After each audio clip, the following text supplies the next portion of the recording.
청년 사울, 청년 바울, 나중에 바울이라고 불렸죠. 바울의 인생이 완전히 달라지는 한 사건이 있었습니다. 언제 달라졌습니까? 원래 바울은 유대인이었기 때문에 예수님을 믿는 사람들을 체포하려고 다메섹으로 가다가 부활하신 예수를 만나요. 그래서 그 부활하신 예수를 만나는 그 순간에 그의 인생은 완전히 뒤집어졌어요. 결국 사도 바울은 어떻게 됐습니까?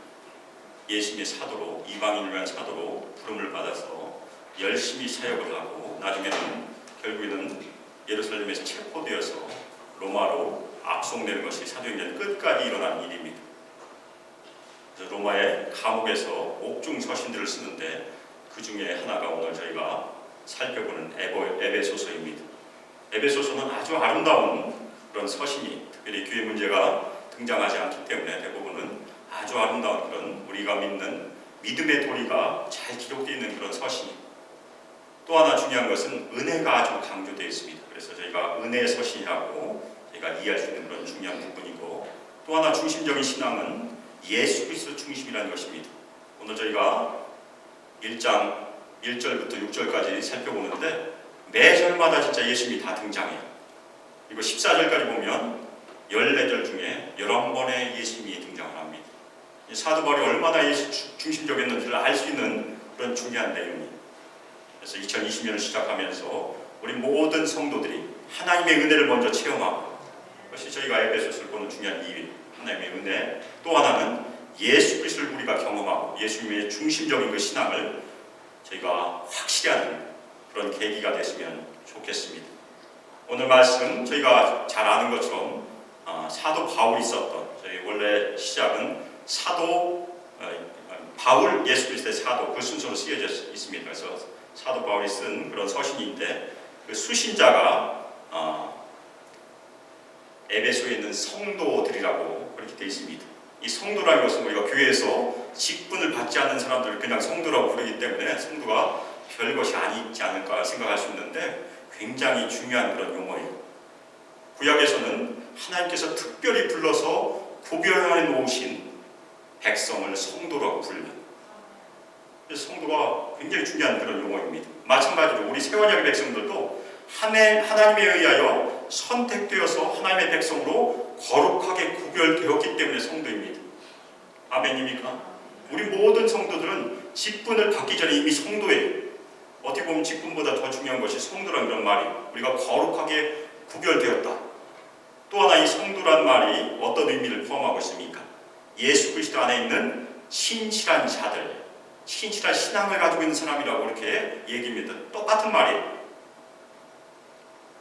그런데 신실한 자들이란 말에서 예수 그리스도 아니라고 이렇게 표현을 하고 있습니다. 예수님이 드디어 등장을 하세요. 우리 모든 성도들, 신실한 자들은 이미 예수님께 속해 있어요. 예수님을 믿었기 때문에 예수 그리스도 안에 있습니다. 우리의 주소가 예수 안에 있다는 얘기죠. 첫 번째. 또 하나는 우리가 누구에게 믿음을 두고 있습니까? 예수 그리스도께 믿음을 두고 있고, 또 중요한 것은 무엇입니까?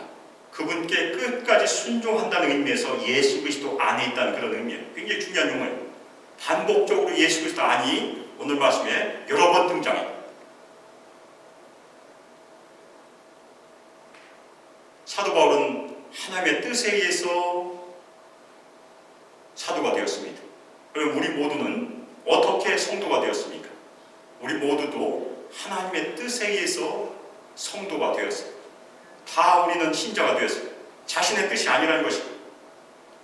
이 진리를 요한복음 1장 13절에서 이렇게 증언하고 있어요.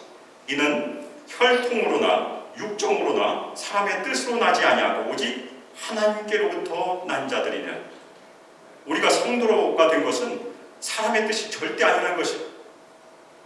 만일 사람의 뜻이라고 생각되는 것이 있다면 우리 신앙에 문제가 있다는 얘기예요. 하나님의 뜻 가운데 하나님께로부터 난 자들, 위로부터 난 자들, 그것이 거듭남이에요.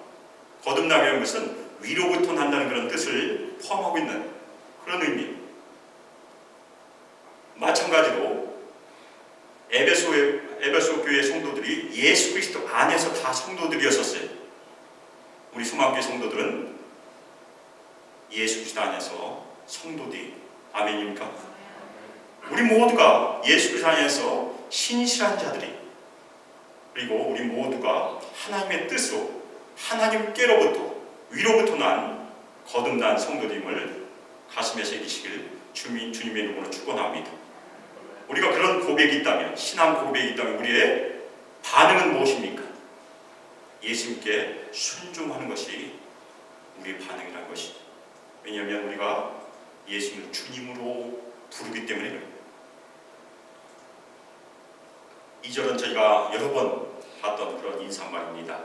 은혜와 평강이 있기를 기원한다. 그래서 사도 바울이 자주 쓰는 그런 표현이, 그런데 여기에서도 역시 하나님 우리 아버지와 주 예수 그리스도부터 오는 우리 신자들이 경험하는 은혜와 평강은 다른 데서 오지 않는다는 것입니다. 하나님 우리 아버지, 우리란 말이 굉장히 중요합니다. 우리 모든 성도들의 아버지, 그리고 주 예수 그리스도부터 은혜와 평강을 경험하시길 주님의 이름으로 축원합니다. 여기까지가 인사말이, 그런데 3절부터 14절까지가 본론인데 그것은 원어에서 한 가지 문장이, 여러 가지 문장이 아니고 아주 한 문장으로 딱 되어 있습니다. 근데 내용이 워낙 중요하기 때문에 제가 3번에 나누어서 그것을 살펴보려고 하고 있습니다. 근데 3절 시작이 어떻게 시작하고 있습니까? 찬송하리로다 하나님. 오늘 설교 제목인데 어떻게 보면 3절부터 14절까지는 찬송 시로도, 찬송의 고백으로도 저희가 이해할 수 있는 그런 내용입니다. 그리고 이것을 원어대로 문자적으로 번역하면 이렇게 번역할 수 있습니다. 축복을 받으십시오 하나님. 근데 그 하나님을 축복하는 이 축복의 외침은 구약에서 많이 발견됩니다. 특별히 시편에 많이 있어요. 그래서 그것을 히브리어로 버라카라고 이렇게 부른다고 해요. 그런데 사도 바울이 유대인이었기 때문에 원래 시편이나 다른 성경에 있는, 구약 성경에 있는 그 하나님을 찬송하는 찬송의 외침을 그대로 옮겨와서 하나님을 찬양하고 있습니다. 그런데 이 축복이란 말은 문자적으로 사람에 대해서 좋게 말하다, 칭찬하다, 그런 의미예요. 저희가 하나님을 찬양할 때 간혹 어떻게 합니까?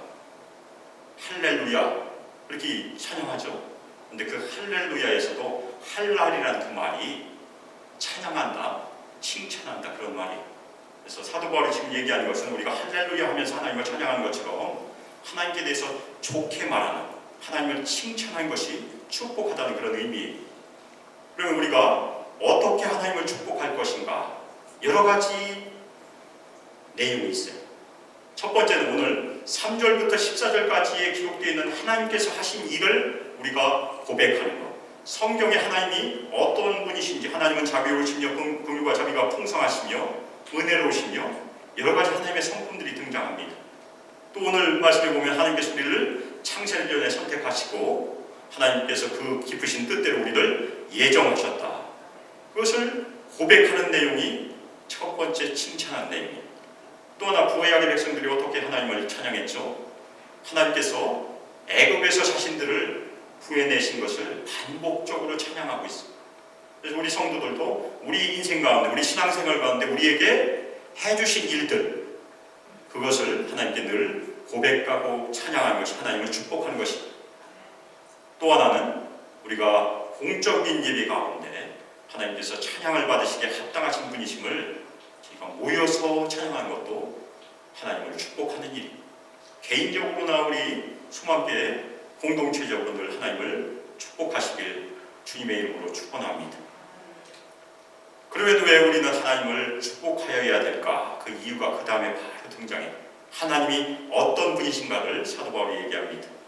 그래서 하나님이 어떤 분이신가? 하나님, 곧 주 예수 그리스도의 아버지께서 그리스도 안에서 하늘에 속한 모든 신령한 복을 우리에게 복 주셨기 때문에. 아멘입니까? 이미 우리는 다 받았다는 얘기. 이 말씀을 읽을 때마다 이런 생각 혹시 안 드세요? 하나님께서 주신 복이 다 어디 있을까?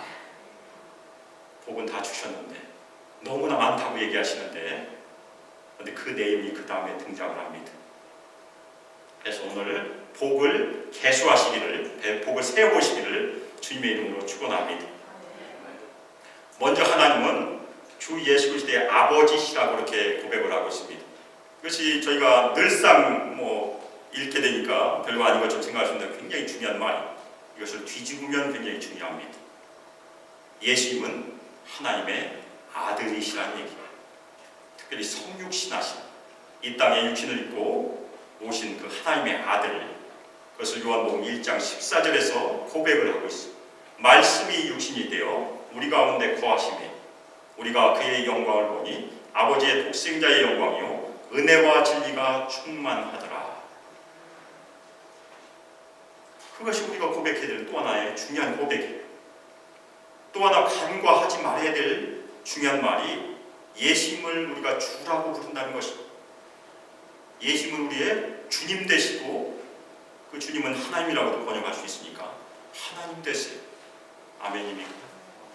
신약 성경에 예수님을 직접 하나님이라고 부르는 것이 19구절에서 발견이 돼요. 특별히 지금 사도 바울이 고백하는 그 주님은 이미 부활하신 예수님이십니다. 그런데 부활하신 예수님이 어떤 권세를 가지고 계십니까? 마태복음 28장 18절에 보면 하늘과 땅의 모든 권세를 가지셨다고 말씀하셨어요. 따라서 우리가 예수님을 주님이라고 부르는 그 순간 부활하신 하나님께서 하늘과 땅의 모든 권세, 오늘 말씀에 보면 여러 하늘들이 등장해요. 유대인들 하늘이 여러 층이 있다고 생각했으니까 이 땅부터 하늘의 모든 지경을 다 주관하시는 하나님, 그래서 저희가 주재권이라고 부릅니다. 영어로는 로드십죠. 또 하나 우리의 인생은 어떻습니까? 우리의 삶의 주인도 하나님이시라는 것입니다. 아멘입니까? 굉장히 중요한 것이에요. 우리의 생명도 하나님 것이고 우리의 자녀도 하나님 것이고 우리 사업도 하나님 것이고 우리 예수님 것이죠. 우리 자녀도 예수님 것. 우리가 매일 고백해야 될 중요한 고백이에요. 예수님께서는 우리의 주님 되시며 우리를 구원하신 메시아 되심을 매일 고백하시길 주님의 이름으로 축원합니다. 그래서 제가 기도할 때마다 아침에 하나님을 찬양하고 난 다음에 예수님을 찬양할 때 주는 그리스도시요 살아계신 하나님의 아들이십니다. 베드로의 고백이에요. 근데 우리도 매일 그렇게 고백하시길 주님의 이름으로 축원합니다. 그러면 모든 신령한 복, 우리가 세워보아야 될 복이 어디 있을까? 바로 그 다음에 등장해요. 이것이 4절부터 14절까지 등장하는 복의 내용입니다. 그런데 그 복은 하나님께서 주신 복, 아들이신 예수님께 주신 복, 그리고 세 번째로 성령께서 주신 복, 세 번으로 반복이 되기 때문에 오늘은 하나님 아버지께서 주신 복만 같이 살펴보려고 합니다. 그런데 그 복, 신령한 복은 하늘에 속해 있다고 그렇게 사도 바울이 얘기하는데 이것은 문자적으로 하늘의 장소들에서 그렇게 번역해야 돼요. 하늘의 장소들은 어디입니까? 첫 번째는 하나님 아버지와 예수 그리스도께서 그리고 성령께서 거하시는 가장 높은 하늘이 있습니다. 이제 사도 바울이 3층천, 세 번째 하늘이라고 고백한 것이 바로 거기예요. 그런데 저희가 에베소서를 읽다 보면 그 하늘 말고 낮은 하늘이 또 하나 있어요. 공중의 권세 잡은 자, 정사와 권세들이 거주하는, 악한 영들이 거주하는 장소가 또 하나 있어요. 그것을 공중이라고 그러죠. 저희가 거기가 낮은 하늘이에요. 그런데 우리가 받은 복은 어디에 속해 있습니까? 당연히 맨 높은 곳에 있는 하늘, 하나님 아버지와 예수 그리스도께서 거하시는, 그리고 성령께서 거하시는 천상의 복을 우리에게 이미 주셨다는 것이에요. 아멘입니까?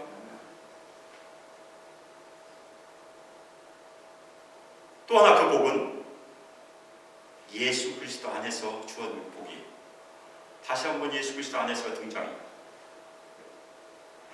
하나님께서 주신 하나님의 은혜라는 놀라운 영적인 축복, 우리가 세워봐야 될 그 영적인 복이 항상 예수 그리스도 안에서 얻게 된다는 것입니다. 예수님을 통해서만 우리가 얻을 수 있는 그런 복이라고 이렇게 증거하고 있습니다. 오늘 말씀에서 보면 하나님께서 우리에게 주신 두 가지 중요한 영적인 복이 있어요. 우리가 아마도 많이 들어보셨을 것이고, 첫 번째 복은 하나님께서 우리를 선택하신 복이고, 두 번째 복은 하나님께서 우리를 예정하신 복이. 근데 그것이 서로 다른 것이 아니고 사실은 똑같은 복이. 그래서 첫 번째 4절을 보면 하나님께서 우리 성도들, 모든 성도들에게 이미 주셨어요. 앞으로 주실 것이 아닌 이미 주셨어요. 첫 번째 복은 하나님께서 우리를 선택하신 복을 다 받으셨음을 아시길 주님의 이름으로 축원합니다. 이 선택하다는 말은 구약에서 많이 등장해요. 하나님께서 아브라함을 선택하셨다. 모세를 선택하셨다. 다윗을 선택하셨다. 각 개인을 다 선택하셨어요. 또 하나 가장 중요한 말 하나는 구약에서 이스라엘 백성들을 하나님께서 선택하셨어요. 그것이 신명기 14장 2절에 기록되어 있습니다. 너는 네 하나님 여호와의 성민이라.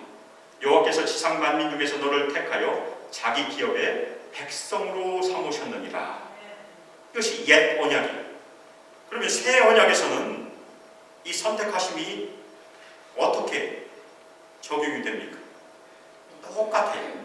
하나님의 은혜로, 하나님의 성민으로, 하나님의 거룩한 백성으로, 하나님의 소유된 백성으로 우리 모든 성도들을 하나님의 기업의 백성으로 특별한 소유로 삼으셨어요. 그것이 선택이라는 얘기예요. 그런데 하나님께서 우리를 선택하신 시점이 너무나 놀라워요. 우리가 보통 생각할 때 하나님께서 우리를 선택하신 그 시점이 우리가 예수님을 믿은 그 시점이 아닐까 생각할 수 있는데 전혀 달라요. 창세 전에 우리를 선택하셨다고 사도 바울이 얘기해요.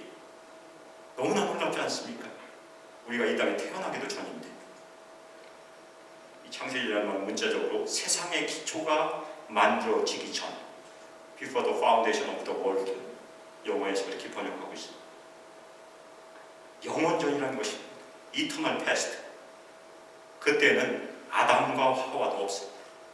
세상이 창조되기 전이 하나님께서 말씀으로 6일 동안 이 세상을 창조하시기 전이란 얘기예요. 아담과 하와가 창조되고 범죄하기도 전에 우리 모든 사람이 하나님의 계획 가운데 이미 선택되었어요. 이것을 다 우리는 지식적으로 알고 있어요. 교회를 오래 다니셨기 때문에 대부분 교리 공부에서 이것을 다 배웠을 것입니다. 그런데 이 사실을 가슴에서는 어떻게 느낍니까? 그것이 더 중요해요. 우리가 지식적으로는 이 사실을 받아들일 수 있어요. 그런데 세상이 창조되기도 전에 우리 한 사람 한 사람을 다 아시고 미리 아시고 로마서 8장 29절 30절 말씀입니다. 이미 우리를 아셨어요. 우리 이름도 다 아셨어요. 우리가 어느 가족에서 누구를 통해서 태어날지도 이미 다 아셨다는 얘기예요. 그리고 미리 정하시고 우리를 다 택하셨다. 그 하나님의 사랑의 깊이를 우리가 가슴으로 새기는 것이 우리 신앙생활. 가슴으로 다 그 놀라운 경의를 새기시고 하나님께 고백하시길 주님의 이름으로 축원합니다. 바울은 여기서 다시 한번 그리스도 안에서를 얘기. 그리스도 안에서 선택하셨다. 반복적으로 얘기. 그런데 저희가 골로새서를 이미 살펴보았고 요한복음 1장을 살펴보면 예수님께서 하나님께서 이 세상을 창조하실 때 거기 계셨어요. 그리고 하나님께서 이 세상을 창조하시는 그 순간에 예수님께서도 그 창조의 사역에 참여하셨어요. 그래서 골로새서 1장 16절에 보면 만물이 그에게서 창조되되 그에게서가 예수님에게서이. 마찬가지로 하나님께서 우리를 선택하실 때 그리스도 안에서 선택하셨다는 그 놀라운 의미는 하나님께서 우리를 창세전에 선택하실 때 예수님께서도 하나님의 선택하심에 같이 참여했다는 놀라운 고백입니다. 또 하나 이 그리스도 안에서는 선택의 결과도 얘기해 줍니다. 우리가 선택을 받으면 고아입니까? 고아가 아닙니까? 오늘 말씀해 보면 고아가 아니라고 등장해요. 하나님의 택하심에 의해서 예수 그리스도와 연합한 백성이 됩니다. 그리고 예수 그리스도의 공동체, 메시아의 공동체, 교회와 연합하는 그런 놀라운 사건이 그리스도 안이라는 그 말에 다 함축되어 있는 그런 은혜, 그 다음에 바울은 하나님께서 우리 성도들을 창세전에 선택하신 목적을 얘기합니다. 그래서 그분 앞에 거룩하고 흠없게 하시려고 우리를 선택하셨다. 우리의 구원은 무엇을 포함합니까? 우리가 예수 그리스도를 믿고 구원을 받았을 때 거기서 끝나지 않아요. 하나님께서 우리를 의롭다 하셨으면 당연히 우리를 거룩하게 하실 것이고, 마지막 때 어떻게 하십니까? 우리를 영화롭게 하실 것이다. 구원과 성화와 영화가 다 구원의 서정이, 구원의 순서라고 저희가 그렇게 고백하고 있습니다. 또 하나 중요한 말씀은 역시 로마서 8장 29절 30절에서 발견될 수 있습니다. 하나님께서 우리를 선택하신 중요한 목적은 하나님의 아들인 예수 그리스도의 형상을 본받게 하기 위해서 그렇게 선택하셨습니다. 그러면 거꾸로 우리가 오늘 말씀 거룩하고 흠없게 하시려고 하는 그 의미를 중요하게 이해할 수 있어요. 예수님께서 거룩하고 흠없는 어린 양이시기 때문에 우리가 예수를 닮는다면 바로 그 의미입니다. 마지막 때 우리는 다 하나님 앞에 서게 되어 있습니다. 예외는 아무도 없습니다. 그래서 우리 한국말에서 재미있게 표현하는 그런 말이 있어요. 우리가 이 땅에서는 회개하고 예수를 믿어요. 그렇죠? 다 회개하고 예수를 믿었습니다. 그런데 나중에 하나님을 만나게 되면 무엇을 하게 됩니까? 회개가 아니고 회개, 계산을 하게 된다는 얘기입니다. 그것이 히브리서 4장 13절에 기록이 되어 있습니다. 지으신 것이 하나도 그 앞에 나타나지 않는 의미였고 우리의 결산을 받으실 이 마지막 때 우리의 모든 성도의 삶을 하나님 앞에 결산한다는 것을 꼭 명심하시길 주님의 이름으로 축원합니다. 거룩함이 없이는 주를 보지 못하리라. 성경 말씀 5절에서 두 번째 복 사도 바울이 얘기합니다. 우리가 잘 알고 있는 복이에요. 그리고 많은 견해가 있는 복이기도 하죠. 교단마다 하나님께서 우리를 예정하셨다. 근데 이 예정 있는 말에 너무 민감하게 반응할 필요가 없어요. 4절과 5절은 똑같은 말입니다. 다르게 표현한 말이에요. 그래서 저희가 히브리 사람들의 평행 구문이라고 이렇게 얘기하는데 4절에서 얘기한 것을 다른 표현으로 다시 한번 얘기한 것을 이해할 수 있습니다. 저희가 로마서 8장 29절 30절에서 보면 하나님께서 미리 아신 자들을 미리 정하셨다라고 했을 때 그 미리 정하심과 예정은 똑같은 말이에요. 그래서 하나님께서 우리를 창세전에 선택하신 것이 우리를 미리 정하신 사건입니다. 똑같은 표현입니다. 그런데 중요한 말이 여기 하나 있어요. 우리말 번역에는 4절에 포함이 되어 있는데 이것이 원어에서는 4절 끝과 5절 시작 사이에 있는 말입니다. 그래서 영어 번역을 간혹 확인해 볼 수 있으면 확인해 보시기 바랍니다. 그래서 그 바로 중간에 있는 말이 사랑 안에서 in love가 4절 끝과 5절 처음에 있습니다. 원래 원어는 장절 구분이 없고 원래는 띄어쓰기도 없어요.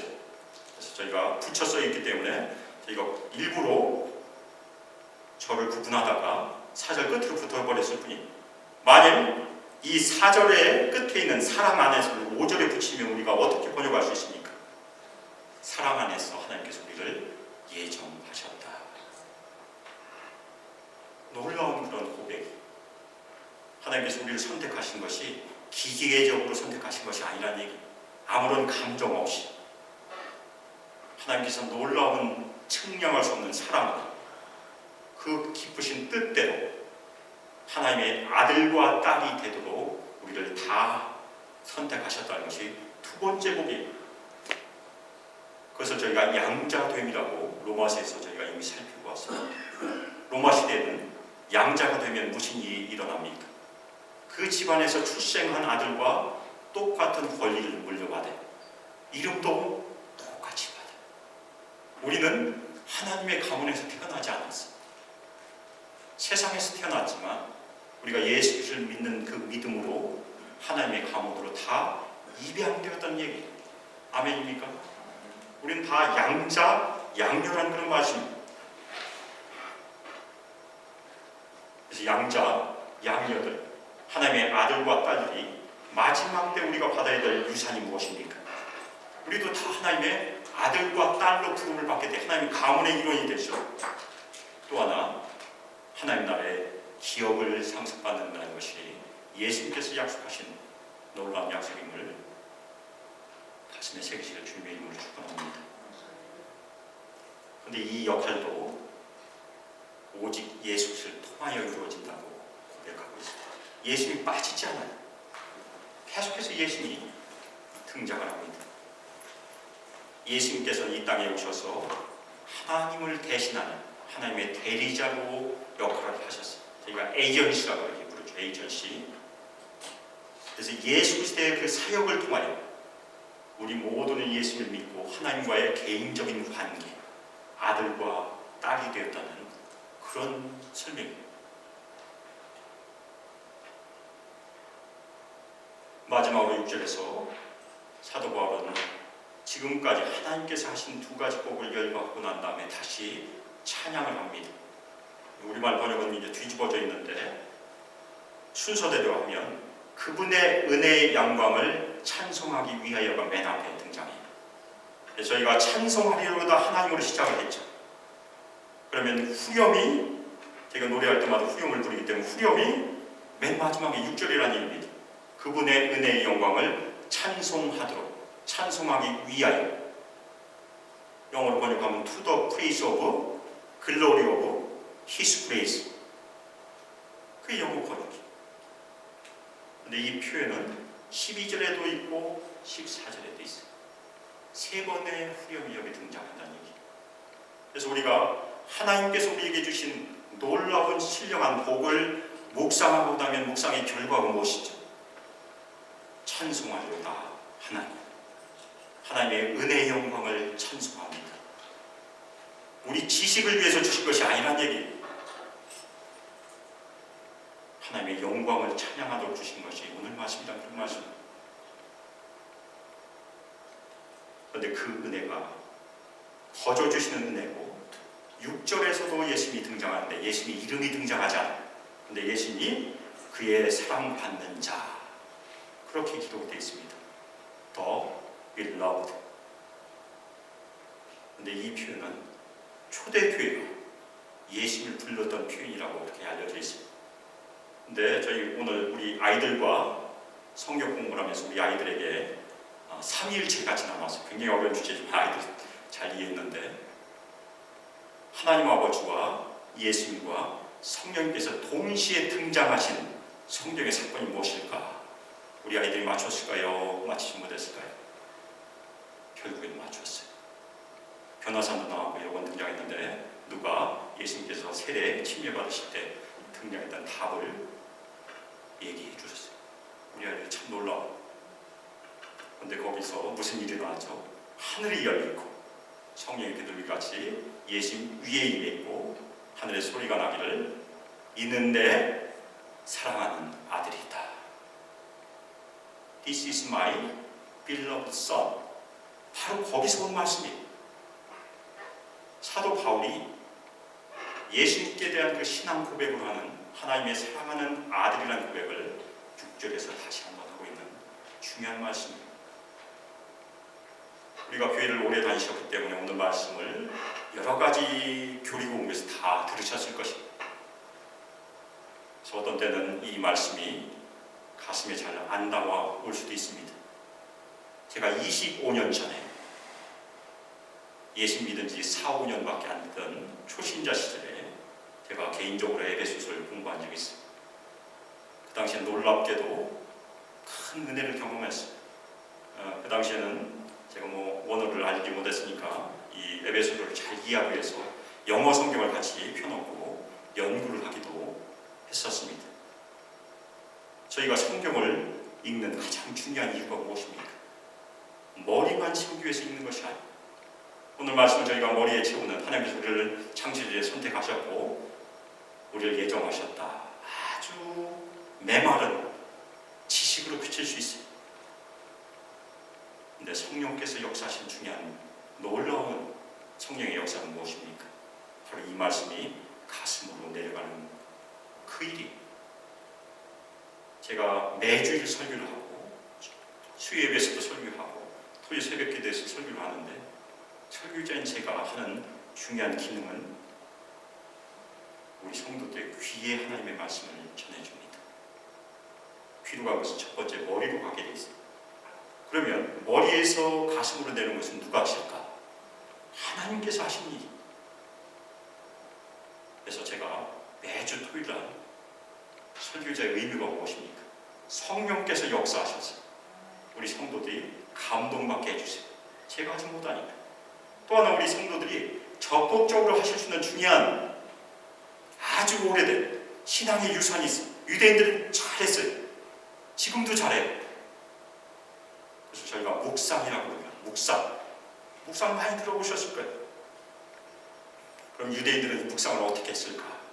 시편 1편 2절에 보면 복 있는 사람이 이 땅에서 해야 될 일이 무엇입니까? 오직 여호와의 율법을 즐거워하여 그의 율법을 주야로 묵상하는 것이 우리가 해야 될 일이에요. 오늘 예수님의 말씀을 들었는데 우리가 해야 될 일이 주야로 이 예수님의 말씀을 묵상해야 되는데 묵상이 어떻게 하는 것인가? 원래 히브리어로 이 묵상이란 말은 작은 소리로 읊조리다, 중얼거리다 그런 말이에요. 지금도 유대인 회당에 가면 어린 아이들이 그렇게 한다는 얘기 들었어요. 모세오경을 중얼중얼 외운다는. 저희는 성경을 어떻게 암송합니까? 한 절 한 절, 고린도후서 5장 17절 그런 식으로 외우죠. 근데 유대인들은 성경을 창세기를 외우면 창세기 1장 1절부터 50장 끝절까지 외운다는 얘기예요. 우리하고 다르게요. 그래서 우리가 에베소를 다 외울 수는 없겠지만 우리 히브리인들이 하는 그 묵상의 방법을 우리가 사용할 필요가 있어요.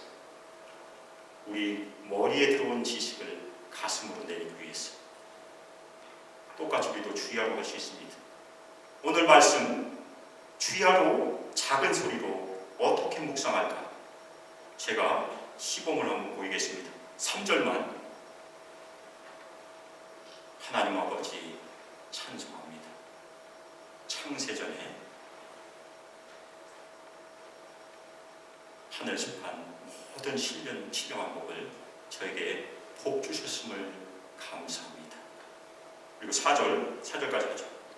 창세전에 예수 그리스도 안에서 저 한 사람을 선택하여 주셨음을 감사합니다. 그것이 우리가 해야 되는 중얼거리는 그런 기도예요. 아침 저녁으로 좀 해보세요. 그리고 잠자리 들기 전에 아침 저녁에 묵상을 했으니까 묵상을 하다 보면 하나님께 주시는 음성이 분명히 있을 것이고 깨달음이 분명히 있어요. 잠자리 들기 전에 그것을 하나님께 기도로 올리는 것이 우리가 연습해야 되는 묵상의 훈련이에요. 우리는 많은 말씀을 들어요. 그 말씀이 가슴에 떨어져서 30배, 60배, 100배 결실을 맺는 것은 저절로 이루어지지 않아요. 우리의 의지적인 묵상의 노력, 이것이 성령께서 사용하시는 은혜 받는 도구입니다. 그래서 숙제예요, 숙제. 오늘부터 4절부터 6절까지, 3절까지 포함하셔도 좋아요. 한 절 한 절 조용한 소리로 읊조리면서 하나님께 기도하시고 거기에서 주시는 음성을 다시 한번 하나님께 올려드리는 그런 기도를 하시길 주님의 이름으로 축원합니다. 그것은 우리가 개인적으로 경험하는 하나님의 은혜. 그럼 우리 공동체는 여기서 어떤 은혜를 받을까? 이미 말씀드렸던 것처럼 하나님의 놀라우신 은혜는 우리 한 사람을 예수님과 연합하도록 부르시건 분명히 그것은 당연히 개인적인 구원입니다. 또 하나 우리를 공동체로 불러주셨다는 것을 우리가 하나님께 고백해야 돼요. 우리가 공동체에서 매주일 드리는 예배가 하나님께서 우리에게 부어주시는 놀라운 영적인 복들을 감사하고 우리를 선택하셨고 우리를 예정하셨음을 감사하는 경의로 모여야 된다는 그런 말씀입니다. 의무가 아니고 놀라움으로 하나님의 놀라우신 신비를 저희가 찬양함으로 모이라는 얘기예요. 저희가 삼위일체를 다 이해하지 못하는 것처럼 하나님의 이 놀라운 선택을 어떻게 저희가 다 이해할 수 있겠습니까? 그 경의를 가지고 그 놀라우신 하나님을 더욱더 알기를, 예수를 더욱더 알기를 소망함으로 모인 것이 우리 공적인 예배라는 그런 말씀입니다. 그래서 이번 한 주 동안 오늘 주신 하나님께서 저희 신자들에게 부어주신 그런 영적인 복들을 묵상하고 은혜를 묵상함으로 주님의 얼굴을 직접 보시기를 주님의 이름으로 축원합니다. 또 하나 저희가 2020년 세 번째 주일인데 우리 소망교회가 2020년 드리는 모든 예배가 하나님께서 우리에게 이미 부어주신 복들, 이미 부어주신 은혜를 저희가 계수해 보면서 하나님께서 우리를 구원하신 그 놀라운 신비를 묵상함으로 그 경의를 찬양함으로 뜨겁게 하나님을 찬양하여 이 모든 소망교회 공동체, 모든 성도들이 함께 주님의 은혜를 놀랍게 체험하시길 예수 그리스도의 이름으로 축복하며 기도합니다. 시간 합심해서 기도하실 때 오늘 사도 바울이 찬양했어요. 찬송하리로다 하나님. 이 찬양이 우리 모든 성도들의 진심 어린 찬양이 될 수 있도록 이 시간 전심으로 합심해서 기도하고 우리 모든 성도들이 하나님께서 우리에게 부어주신 그 영적인 복들을 다 가슴 깊이 새기고 하나님의 은혜를 놀랍게 체험하는 삶으로 저희를 인도하여 주시길 시간 합심해서 같이 기도하겠습니다. 이제는 주 예수 그리스도의 은혜와 하나님의 사랑과 성령 하나님의 교통하심과 우리에게 감동 주심이 하나님께서 우리를 선택하시되 창세전에 우리를 선택하시고 우리를 예정하시되 하나님께서 그 기쁘신 뜻대로 사랑 안에서 예정하셨음을 가슴에 새기고 주님께서 우리에게 부어주신 그 영적인 복들을 늘 묵상하고 하나님께 찬송하리로다. 하나님께 찬송의 외침을 올려드리기를 결단하는 저희 수망교회 모든 성도들, 하나님의 공동체 저희 수망교회에 함께하기를 주 예수 그리스도의 이름으로 축복하며 기도합니다. 아멘.